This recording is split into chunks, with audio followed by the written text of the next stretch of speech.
Brett McKay here, and welcome to another edition of the Art of Manliness podcast. When you scroll through social media feeds today, you'll find countless posts about living your truth and being authentic.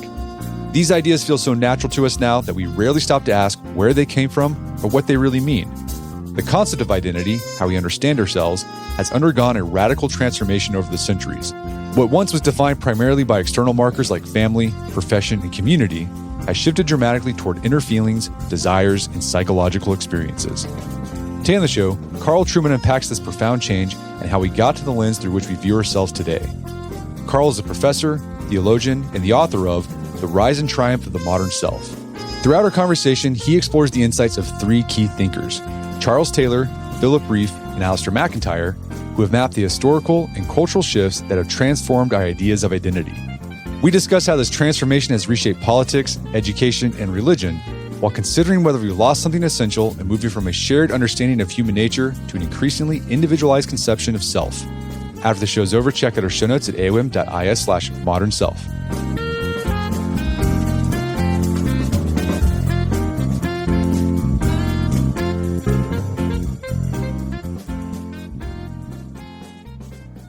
All right, Carl Trueman, welcome to the show. It's great to be here. Thanks for having me on, Brett. So you wrote a book called The Rise and Triumph of the Modern Self, and you explore how our concept of the self has changed in modernity and how that change has influenced everything from religious life to political life. And you look at three thinkers in particular who have grappled with this change. First one is Charles Taylor. We've talked about him on the podcast before with his book, A Secular Age. Philip Rieff, a sociologist, we'll discuss him. And then Alistair McIntyre. He's popped up in our podcast a few times.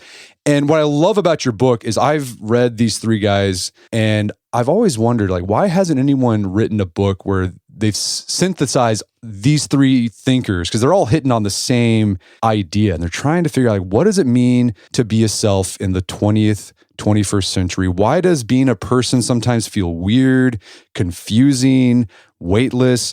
And you do that in your book, The Rise and Triumph of the Modern Self. But before we get to these thinkers, let's start with basic definition. What do you mean when you talk about the self? Yeah, good question. I think what I'm trying to get at there is how we imagine ourselves as sentient individual beings to be in the world in which we find ourselves. What is it that makes us us? So, for example, if we would go back to the Middle Ages and we were to randomly pick on a peasant from my home village in Gloucestershire and say, who are you or what are you? You're likely to get an answer to the effect of, well, I'm the son of so-and-so, or I'm the local blacksmith. I live in this particular village, or my family are associated with this particular area. You'll get a definition of yourself in terms of external and pretty unchanging fixed realities. The self today, when you ask somebody who they are today, you're unlikely to get quite that sort of answer. You're probably going to get an answer that touches on things that relate to inner feelings. I'm a spiritual person, for example, or, to go to the, down the direction of sexual identity, which I deal with a bit in the book. You might get somebody saying, well, I'm a gay person or something like that.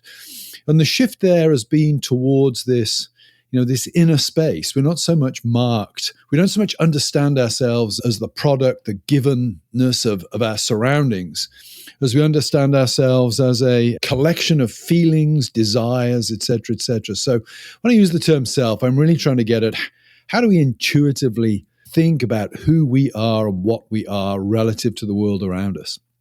And you talk about in the book, Charles Taylor, he discusses that shift from the outer way of defining ourselves to the inner. He calls it expressive individualism. Can you flesh that out a little bit more for us?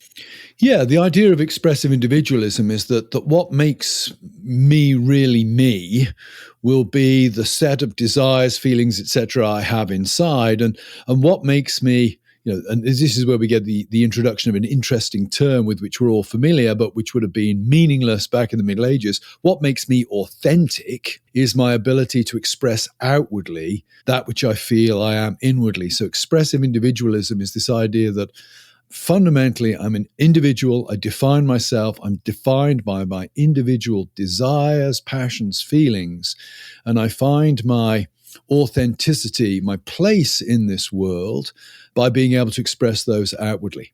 Okay. And we'll hopefully go back to this idea of authenticity because, yeah, it's something I think we take for granted because you hear it so much these days. But something you do in the book is you do a genealogical exploration of how did we get to this point of expressive individualism where we define ourselves by our inner feelings. And a lot of people might think, well, this is a 20th century, maybe late 19th century phenomenon.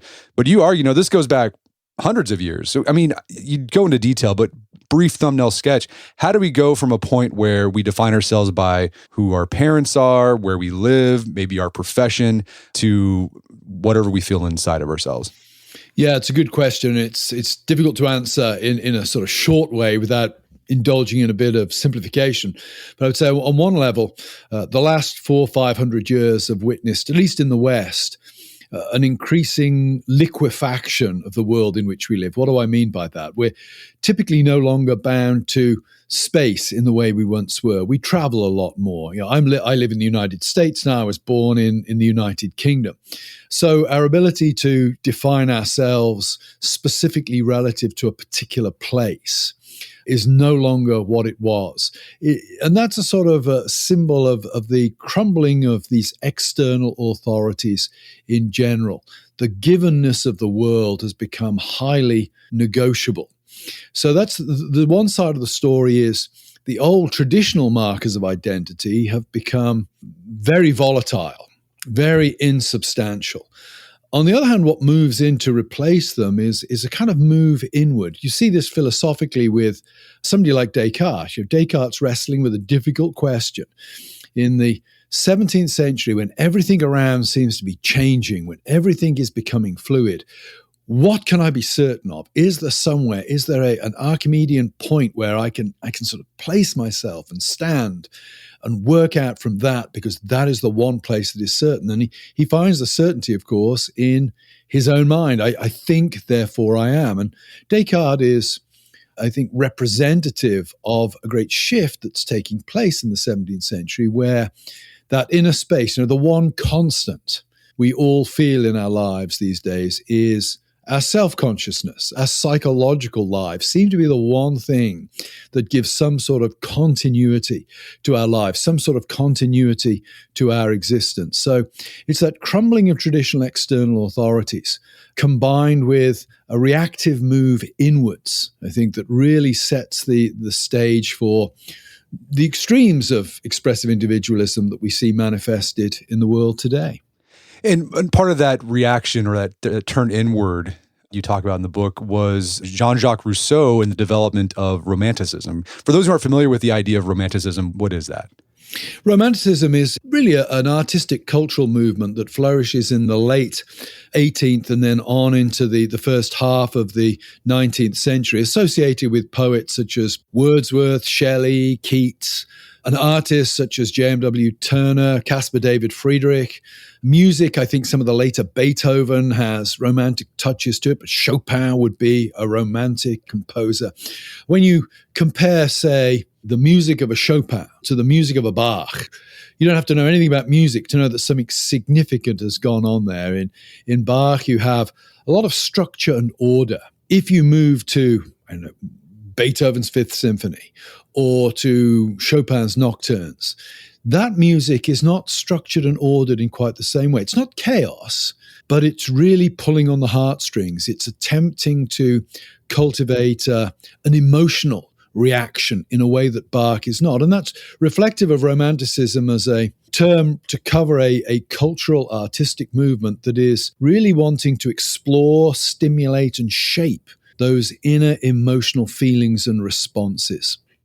And then later on in the 19th century, you had other philosophical movements that continued this liquefaction of the self. And you go into detail about Friedrich Nietzsche and his contribution to our changing ideas of the self. And I thought it was interesting because I think a lot of times people in the modern world, they say things, they may say something about what it means to be a self. I'm the creator of myself. I'm the artist of my life.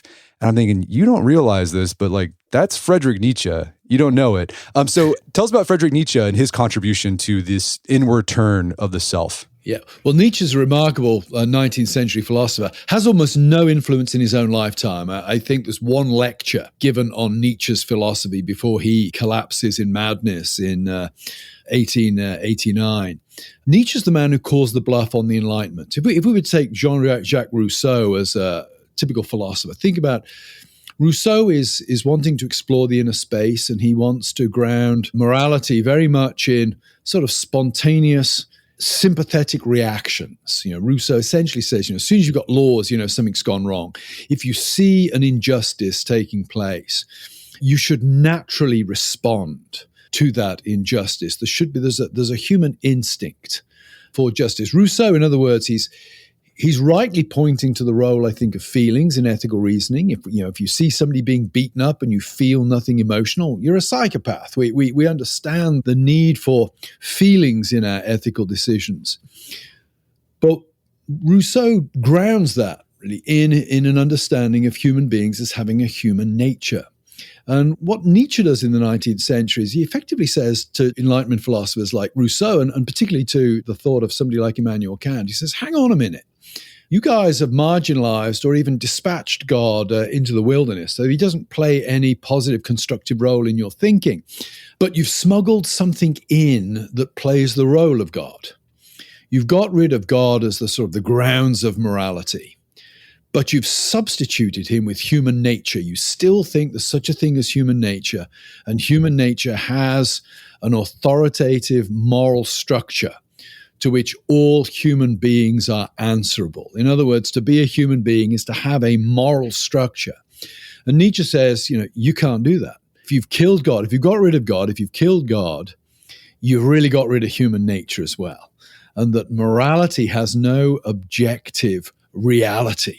Morality is at best a contrick pulled by the weak to subvert the strength of the strong.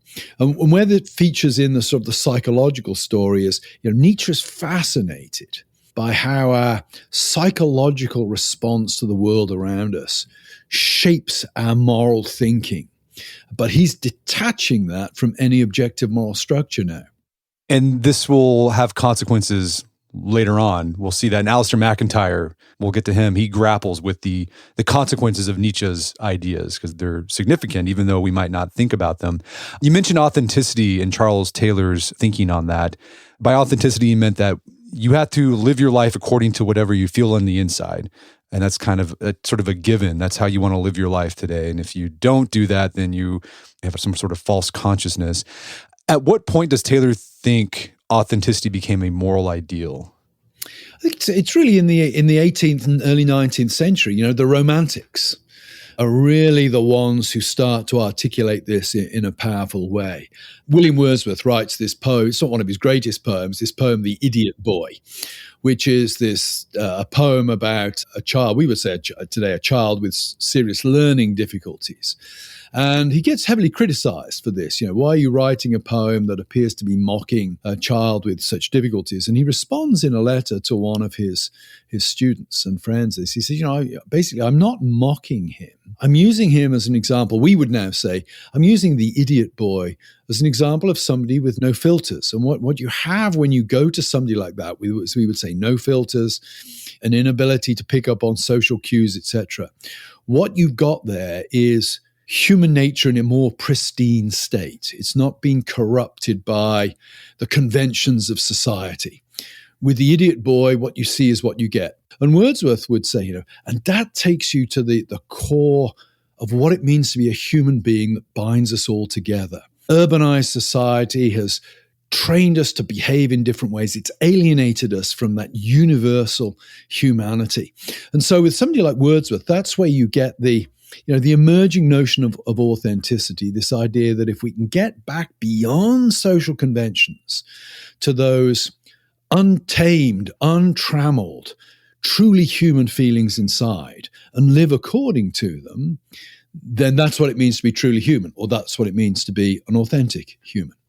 And they believe that if you did that, everything would just be honky-dory. That's the idea. If you could, the romantic ideal is a sort of a return to a rural idyll if you like, where you don't have the kind of petty rivalries, ambitions, nastiness, anonymity that is associated with the city. I grew up in a village. I can guarantee you that the rural idyll is not as idyllic as the Romantics thought it was. And Nietzsche called them on their bluff. It's like, yeah, you think that's what's going to happen, but actually probably not what's going to happen if everyone's living by their inner desires. Nietzsche has a much darker view of what it means to be human in many ways. The Romantics have a very naive view. We could somewhat simplify. We could say, for somebody like Rousseau, bottom line is it's society that corrupts us. With Nietzsche, you've got the idea that actually what makes us great are the dark and violent desires that we have. Nietzsche is a sort of philosophical precursor of Freud in a lot of ways. Okay, so I think what we can talk about here, what we have here, what Charles Taylor sets up for us is that there's this shift from a sense of self that is ordered by the outside, by the external, where you live, who your parents are, the church, monarchy. As we progress through the Enlightenment and things like technology allowed you to travel. You're no longer tied to the family farm. Monarchies started going away. We had revolutions in political life. The church started losing authority on people. You have this shift towards figuring out who you are by your inner feelings and your emotions. And the Romantics kind of provided some fodder for that. And then you had philosophers like Nietzsche just adding fuel to the fire. So there's an inward turn. Another thinker that you talk about that helps us understand this inward turn in our sense of self is a sociologist named Philip Rieff. And he wrote a book called The Triumph of the Therapeutic. This was written back in the 1960s. And in this book, Rieff lays out sort of a thumbnail sketch of the history of humanity and their conception of the self. And he says there's 4 ages. What are those 4 ages of the self?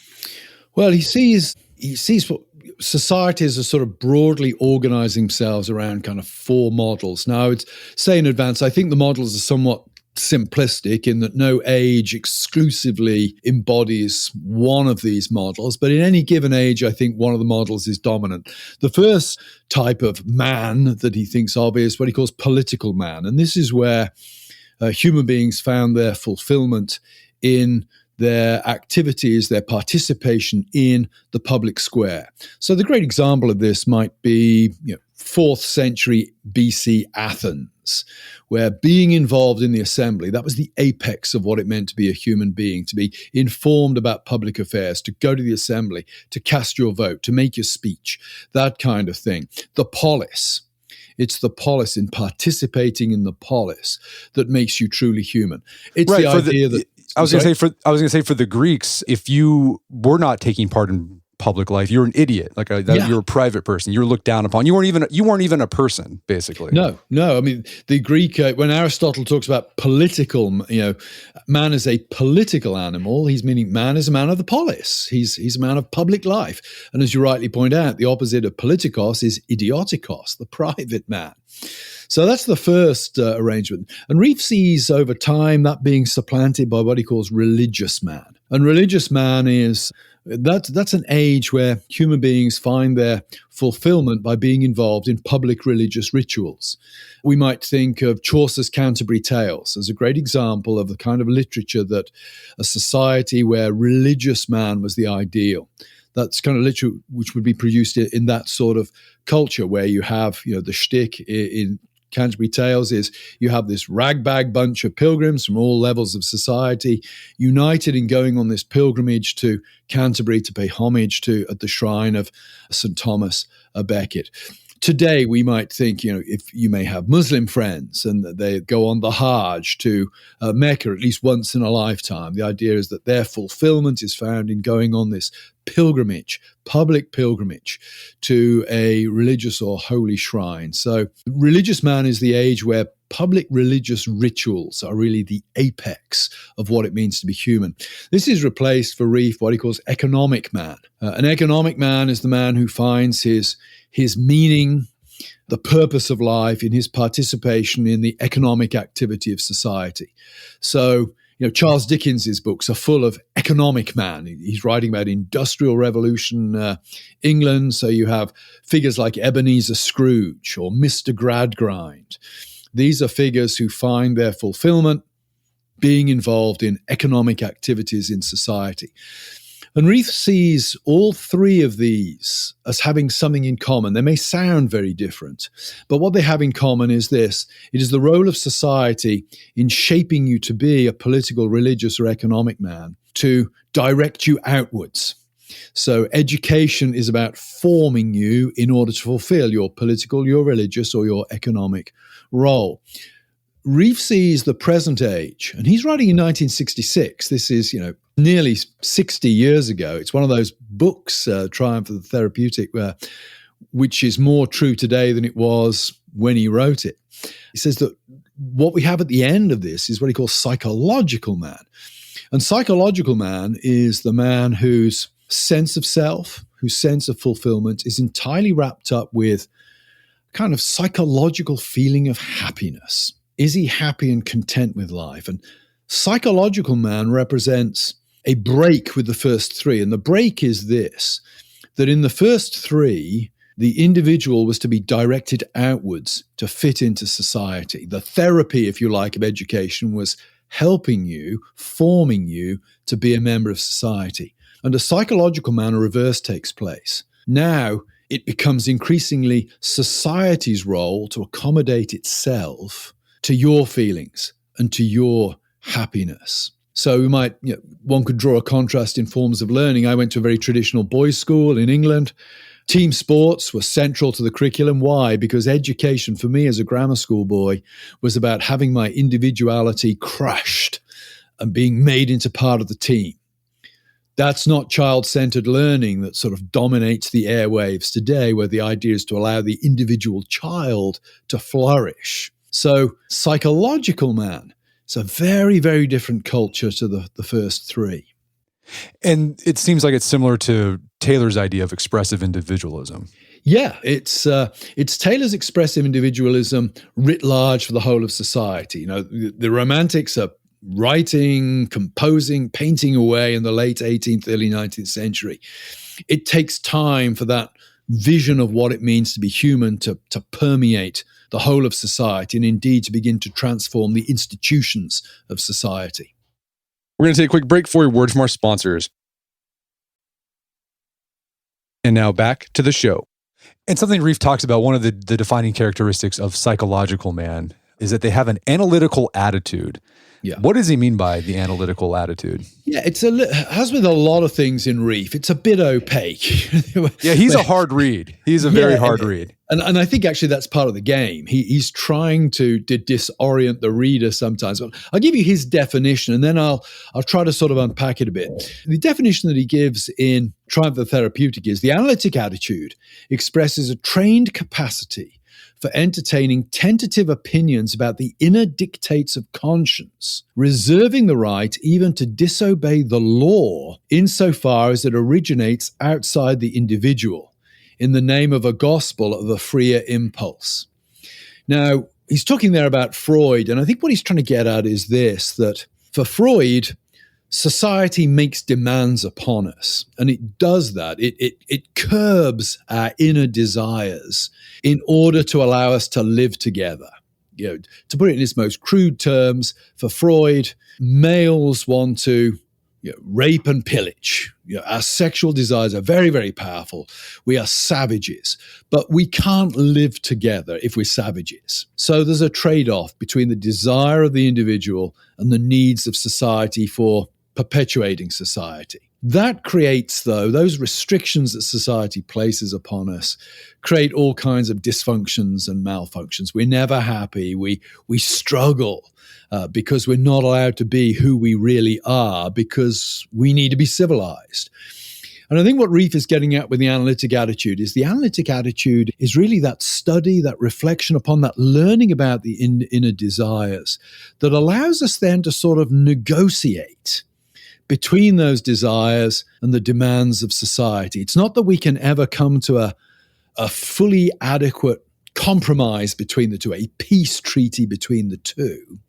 But the goal of therapy, for example, is to allow you to understand why you feel the way you do, why you struggle the way you do, to come to terms with the way you are. key, I think, to the analytic attitude is there is no objective moral order there. There is no divinely sanctioned moral order. There are really just social conventions.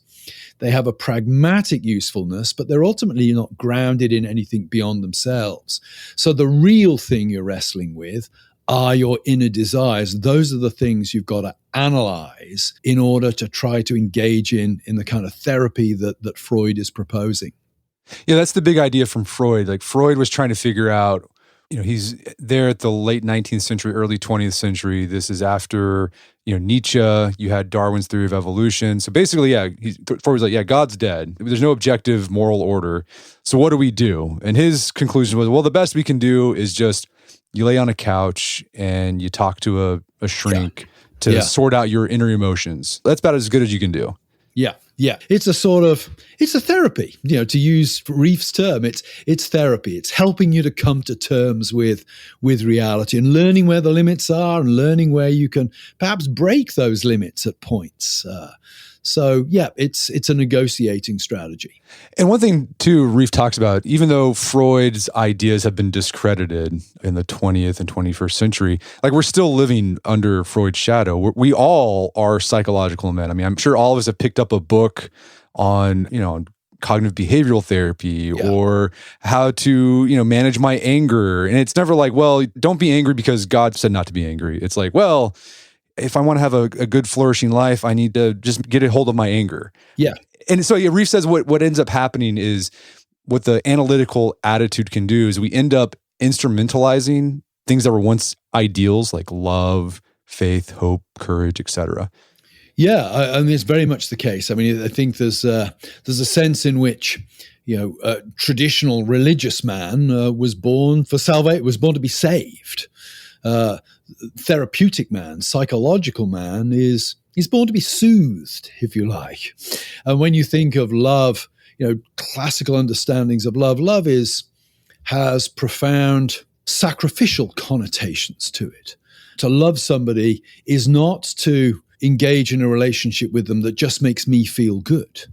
To love somebody traditionally will involve at times a deep sacrifice of the self. As a pastor, at times I've married numerous young couples, and I always make the point in the wedding homily that it's easy to love your wife on the wedding day. She's beautiful, the sexual desire is bubbling away, you love each other's company, you're embarking on this lifelong adventure together. But what about when one of you has dementia?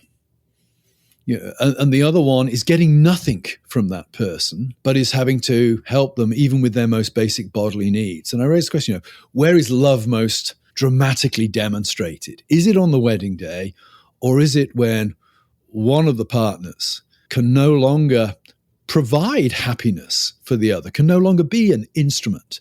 And I think that gets to the notion of the instrumentalizing of love. And think about our divorce laws now. No-fault divorce has a very instrumentalized view of love and loved ones in it. Hey, if my wife is no longer meeting my needs to feel happy, well, the contract no longer applies. I can just dissolve the contract and take my love to another. So, you see that, the therapeutic ideal of love transforms the notion of love in I would say, a very impoverishing way. So again, Philip Reef's describing an inner turn towards defining ourselves. It's all about just what makes me happy, what soothes me. And I think what I love about the book, The Triumph of the Therapeutic, and I encourage people to read it, even though it is opaque, hard to get through, it really does capture and helps you understand like this rise of wellness culture in the West, of everyone that's worried about their mental health.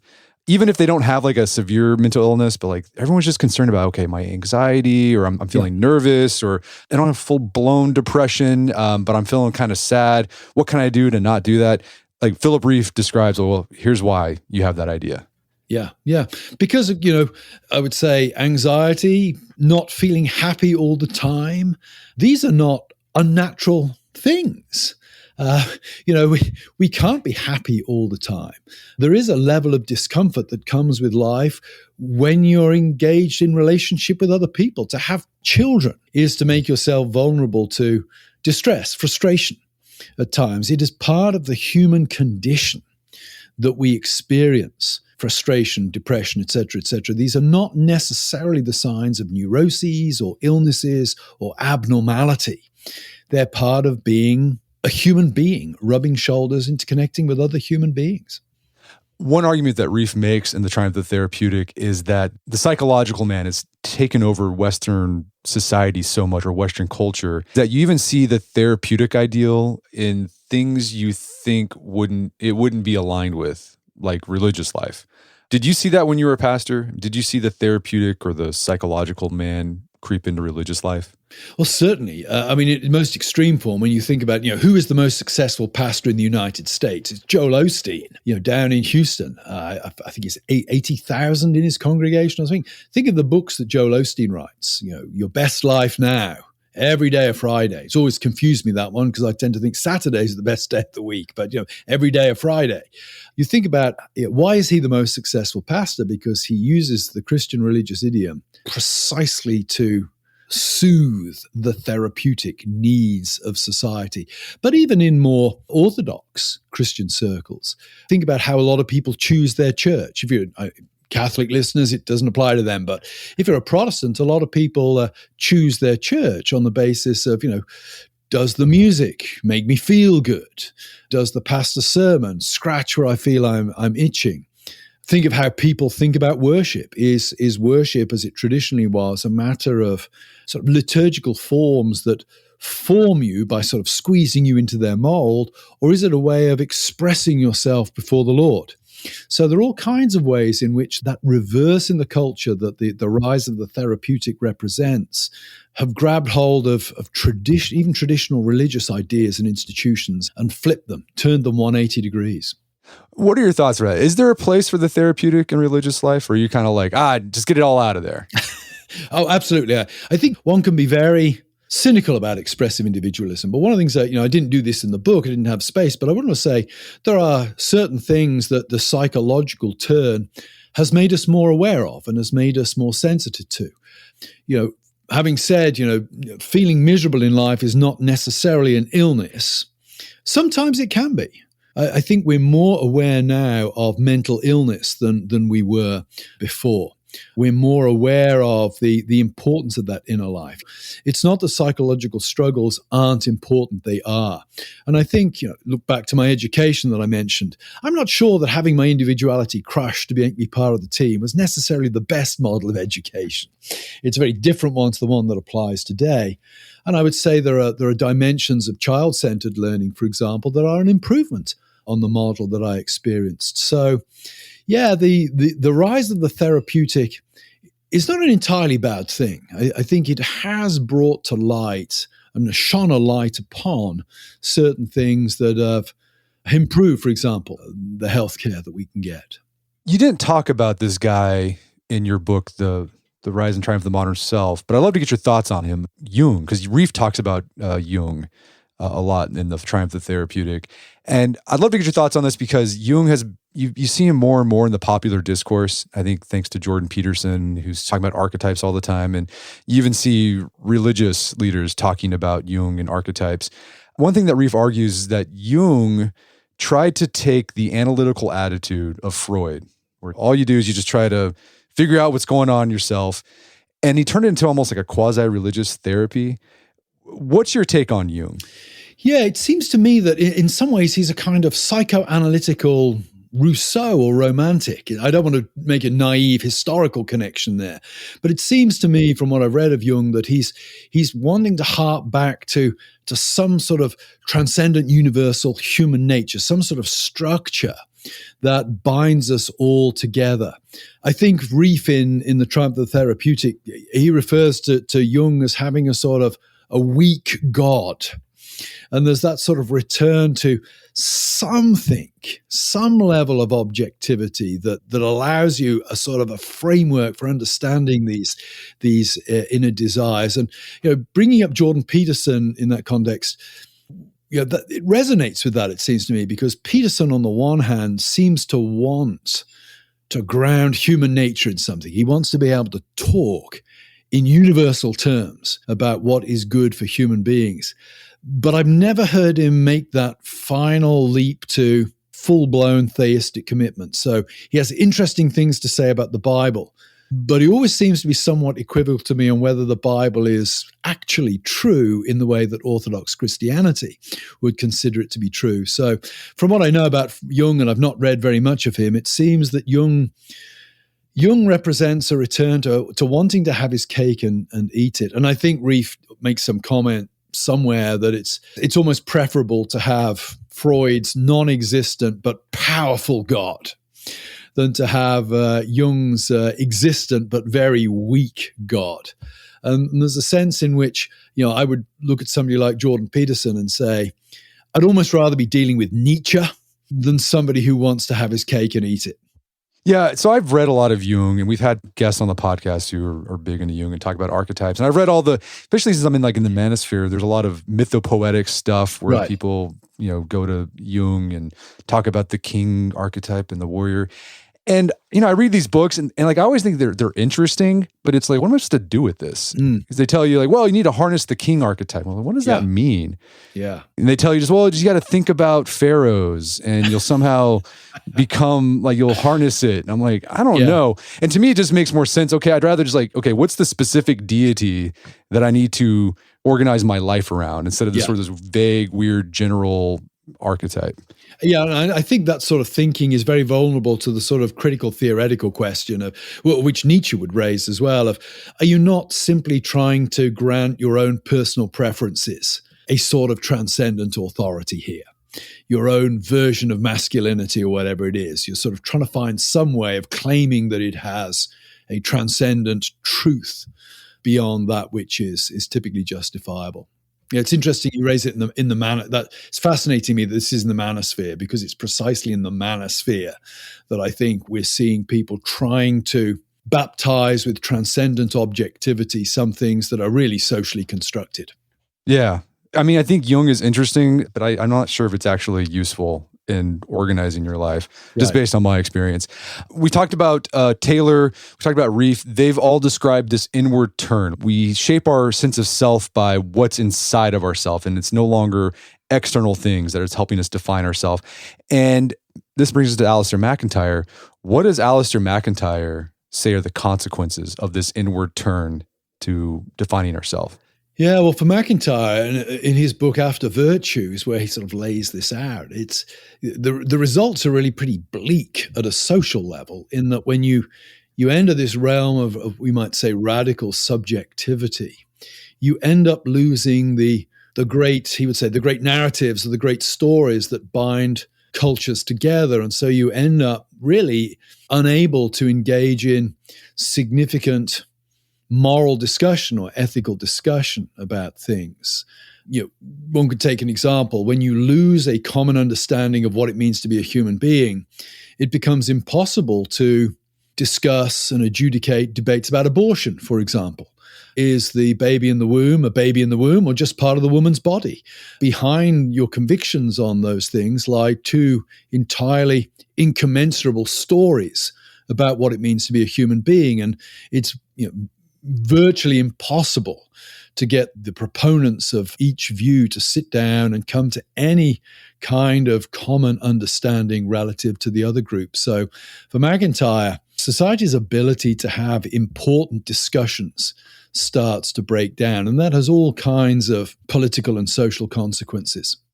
He says that since there's no longer a common moral language, common objective moral background where we're having these debates, what we have to resort to, he calls emotivism. Yeah. Yeah, and essentially that is that your moral views are basically expressions of your own emotional preferences dressed up in the language of moral objectivity. So debates become, you think you're talking about principles, but you're actually talking about one emotional preference versus another. And I think what MacIntyre's idea of emotivism can help explain is why political debates, particularly today, just feel shrill and they never go anywhere. Because we're just yelling past each other, basically. Yeah. Yeah. And it also explains why so many of the important questions in our culture now go by default to the courts. Because in the courts, you can have a straightforward legal fight. You don't have to persuade the populace to vote for you in some way. And so a lot of attention in the last few decades, particularly in the United States, has been focused on Supreme Court decisions. The big questions about what it means to be a human being are being decided judicially rather than on the floor of the debating floor of the Senate. What did McIntyre think was the solution to this? Did he think there was a solution? Building strong communities. It really points, I think, in a local direction. And in a sense, Rod Dreher's Benedict option, I think he published the book, was it 2015, 2016, riffs on McIntyre to a certain extent, that ultimately to have a coherent narrative, you're going to have to return to a kind of local level. Yeah, I think at the end of the book, McIntyre says it's Nietzsche or Aristotle. That's her choice. Yeah, philosophically. And I think there's a lot to be said for that. I would say, Nietzsche or Orthodox Christianity, but yeah. Yeah, so it's hard. And going back to local, that's going to be hard. And I think even McIntyre says he's not very optimistic about reviving maybe local communities, because I think he argued that people today, they've forgotten like even how to do that. And so it's going to be hard, maybe even impossible. Yeah, and that was 45 years ago, before a lot of our interaction became technologically mediated in the way it is today. I mean, you and I, we're not sitting in the same room. I'm not even seeing your face. We're just talking through a computer. So much of our social life now is detached from any kind of notion of real physical geographical place where you could actually build a local community. And I think the conversation so far, what we've hopefully painted for our audience is that, okay, reason why things can feel confusing, why you just feel weightless or just discombobulated, is your sense of self. We no longer have that external order to base our lives around. So we're all kind of winging it in a way. And that's why you can feel, have existential crises, because you don't really know what to do, what you're supposed to do. And then because we're deciding how we look at our life or what a good life looks like based on our own inner life, well, that causes all this debate that's intractable and goes nowhere, because we all have different subjective ideas of what is the good life. Yeah, very much so. And I think we should not discount the importance of the loss of bodily presence in this. And when you think about rising levels of anxiety among young people, I think some of that's connected to the disembodied nature of social media. When I was growing up, I had a group of friends. They were real presences in my life. Falling out was costly. I never reduced them merely to the beliefs or viewpoints they happened to express. There was real, rich, strong interaction because we were actually real presences in each other's lives. Social media, insults are cheap. Falling out is cheap. The tendency to reduce the people with whom we're engaging simply to the views they express is very strong. And I think that makes us all feel less secure about who we are than would have been the case 30, 40 years ago. So there's a strong, it's not just philosophical stuff that's going on. There's also technological stuff that is reinforcing and exacerbating this modern sense of the self. Yeah, when you're online, you're psychological, man. Yeah, you're disembodied. Yeah. As I was reading your section about Taylor, Reef, and McIntyre, I couldn't help but think about C.S. Lewis's book, The Abolition of Man. What insights do you think Lewis can add to the frameworks we've been discussing today? Yeah, well, I think in some ways, Lewis could be seen, he sort of anticipates the emotivism idea in some ways in The Abolition of Man. I also think that he puts his finger, there are a number of thinkers in the 1940s who do this. Czesław Miłosz, the Polish poet, is doing a similar thing at the same time as Lewis, putting his finger on the fact that it is anthropology, what it means to be human, that is becoming the big question of the age. And I think that remains the same today. I think The Abolition of Man, a bit like The Triumph of the Therapeutic, is one of those books that, the author could not have known how truly he was putting his finger on things at the time as he actually was. It's more true today in some ways than at other times. So I think, first of all, Lewis is useful because, anthropology is the problem. Secondly, I think he offers a note of hope because his notion of the Tao, this idea that there is some sort of moral structure to the universe, and I would talk about natural law, for example. I think that's something worth exploring. I think we're at a point where we're beginning to see that, yes, We could try to make human beings limitless through the technology we have. But in doing so, we're actually destroying and not enhancing or improving our humanity, because there is some natural moral structure to what it means to be a human being. So I think on that point too, Lewis, he's not offering all the answers, but he's certainly pointing us in the direction of the right questions. And I think another thing that Lewis does in The Abolition Man is he helps you figure out what to do with your feelings or sentiments. Yeah. Because we've been talking about the Romantics, and with the Romantics, it was just important to feel. And whatever you felt, that was considered good. But Lewis, he believed in an objective moral order, and that some things should make you feel certain feelings. He thought feelings were important, but you had to train your emotions so that you felt the right emotions for the right things at the right time for the right reasons. Yeah. And that's where I think, returning to reading somebody like Aquinas on virtue, the old idea of virtues is important here. That yes, we have feelings, but we need to have those feelings shaped by our rational side, by our reason, by our knowledge. I think, role not only for Aquinas, but, the great books, like reading that can go a long way to training your emotions, training your feelings, training the sentiments, looking at good art. Yeah. The religious life can play a role in that, helping you order your desires. Yeah. I mean, this is the Enlightenment thinker, Friedrich Schiller, has this idea that human beings, we have two drives. You have the rational drive and we have the sensuous drive. And those two, if you allow the one to run amok, it's a disaster. If it's the rational drive, you end up with the French Revolution. If it's a sensuous drive, you end up with a sort of moral chaos going the other way. You need to have each informing the other. And for Schiller, art was the answer. As you just said, contemplating great art. That's what brought the two together. And that's, I think, not a bad way of thinking about things. It does matter what you read. It does matter what music you listen to. It does matter what art you contemplate. Well, Carl, I think we covered a lot of ground in this conversation. That was fun. It's time seems to have flown by for me. So. It did. Well, where can people go to learn more about the book and your work? I write I would say a fortnightly, but for American listeners, that's every 2 weeks, column at firstthings.com. It actually has a print version, but it's also an online magazine dealing with religion and public life and culture.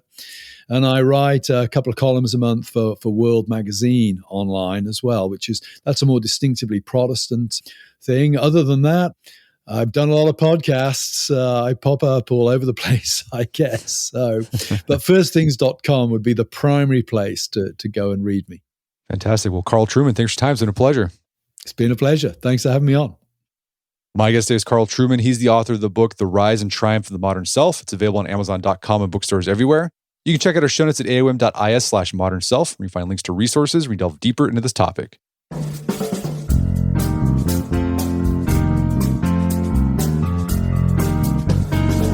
Well, that wraps up another edition of the AOM podcast. Make sure to check out our website at artofmanliness.com, where you find our podcast archives, and sign up for a new newsletter. It's called Dying Breed. You can sign up at dyingbreed.net. It's a great way to support the show directly. As always, thank you for the continued support. Until next time, it's Brett McKay. Remind time to listen to AOM podcast, but put what you've heard into action.